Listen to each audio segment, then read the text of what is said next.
काव्या एक साधारण सी लड़की थी जिसकी जिंदगी किताबों, चाय और अपने छोटे से बुक कैफे के इर्द गिर्द घूमती थी। देहरादून की ठंडी हवाओं में उसका कैफे बुकिश ब्लिस ही उसकी दुनिया था। लेकिन सब कुछ बदल गया जब एक दिन कैफे में एक रहस्यमय अजनबी दाखिल हुआ। उसका नाम था आरव मल्होत्रा। लंबा कद, गहरी आंखें और एक अजीब सा सुकून उसकी आवाज में।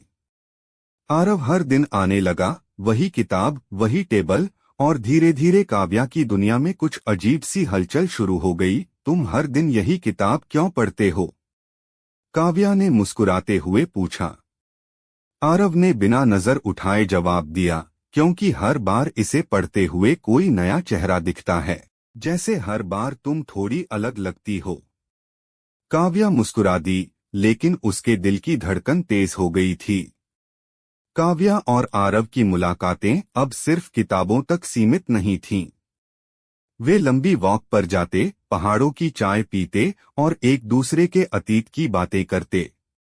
लेकिन एक बात थी जो आरव ने कभी नहीं बताई, वो देहरादून आया ही क्यों था। उसका कोई दोस्त नहीं, कोई परिवार नहीं, कोई अतापता नहीं। वो एक होटल में रहता था और दिन का ज्यादातर वक्त कैफे में बिताता। काव्या को अजीब लगने लगा था, लेकिन प्यार में वो भी अंधी होती जा रही थी। क्या तुम मुझसे कुछ छिपा रहे हो? उसने एक दिन आरव से पूछा। आरव की आंखों में एक पल को कुछ चमका, फिर गायब हो गया। अगर मैं कहूं कि मैं यहां सिर्फ तुम्हें ढूंढने आया हूं तो? काव्या को झटका लगा। मतलब? वो सब बाद में, अभी सिर्फ इतना जान लो कि तुम्हारा मुझसे मिलना इत्तेफाक नहीं था। एक रात काव्या को अपने कैफे में एक पुराना खत मिला। उस पर लिखा था, उस पर भरोसा मत करना, वो वही है जिसे तुम भूल चुकी हो। काव्या डर गई। उसे याद आया 8 साल पहले उसकी कॉलेज लाइफ में एक लड़का था, विवेक, जो उसे चाहता था पर वह कभी उसे अपनाना नहीं चाहती थी। एक दिन विवेक ने खुदकुशी की कोशिश की थी। वो खत उसी की हैंडराइटिंग जैसी थी। या शायद वही था। क्या आरव ही विवेक है? क्या ये कोई बदला है? काव्या ने आरव से सामना किया। इस बार उसके चेहरे पर नकाब नहीं था। हाँ, मैं विवेक ही हूं, उसने शांत स्वर में कहा। तुमने मुझे ठुकरा दिया था, लेकिन मैं तुम्हें कभी नहीं भूला। फिर मैंने अपना सब कुछ बदला, चेहरा, पहचान, और तुम्हारे करीब आया।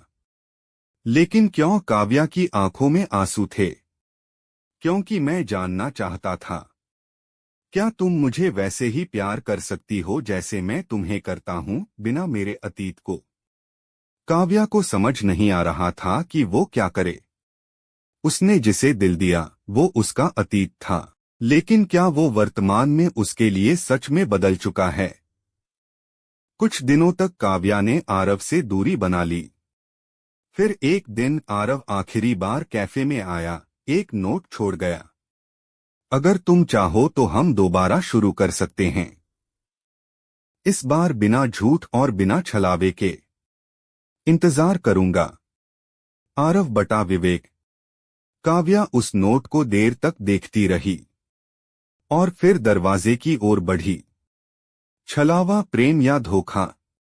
यह कहानी है प्यार के बदलते रंगों की, पहचान के पीछे छिपे राजों की, और उस एक सवाल की जो सब कुछ बदल सकता है। क्या सच्चा प्यार अतीत को माफ कर सकता है? 3 महीने बीत चुके थे।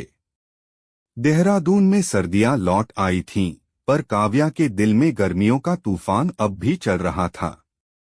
आरव, या कहें विवेक, के जाने के बाद उसने खुद को काम में डुबो दिया था।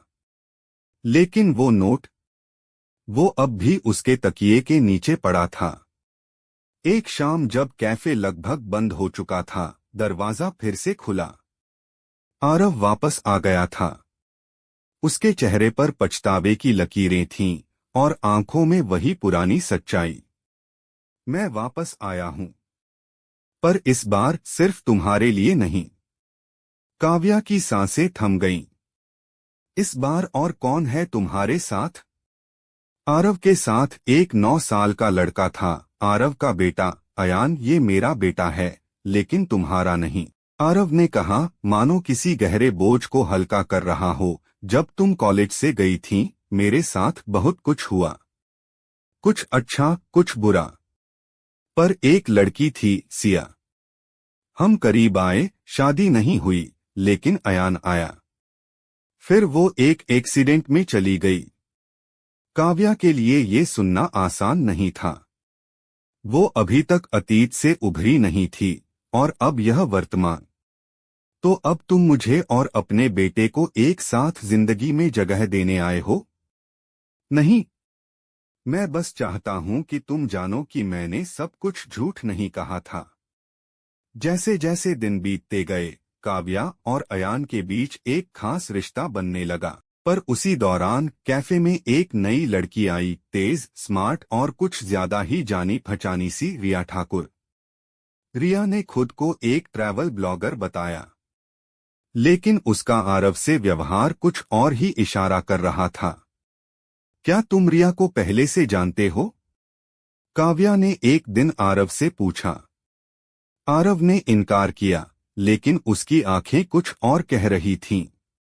उसी रात काव्या को रिया के फोन पर एक रिकॉर्डिंग मिली।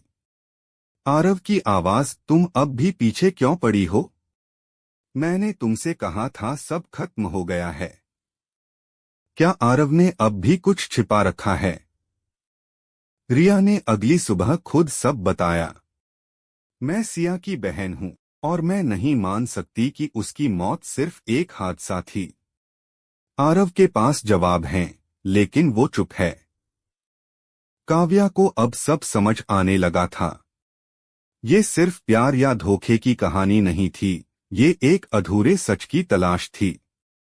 उसने आरव से सीधा सवाल किया, क्या तुम सिया की मौत में शामिल थे? आरव की आंखों में आंसू आ गए।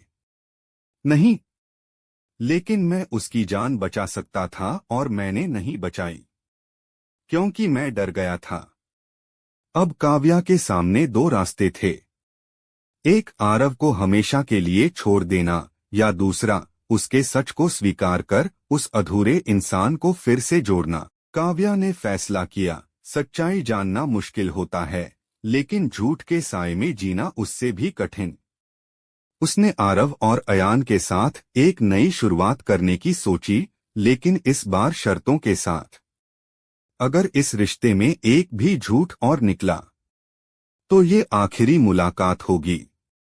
आरव ने सिर झुका लिया, तुम्हारे भरोसे का बोझ मुझे मंजूर है। आपको हमारा एपिसोड कैसा लगा कमेंट में बताइए, लाइक कीजिए, शेयर कीजिए और ऐसी धमाकेदार एपिसोड देखने के लिए हमारे चैनल को सब्सक्राइब करें। धन्यवाद।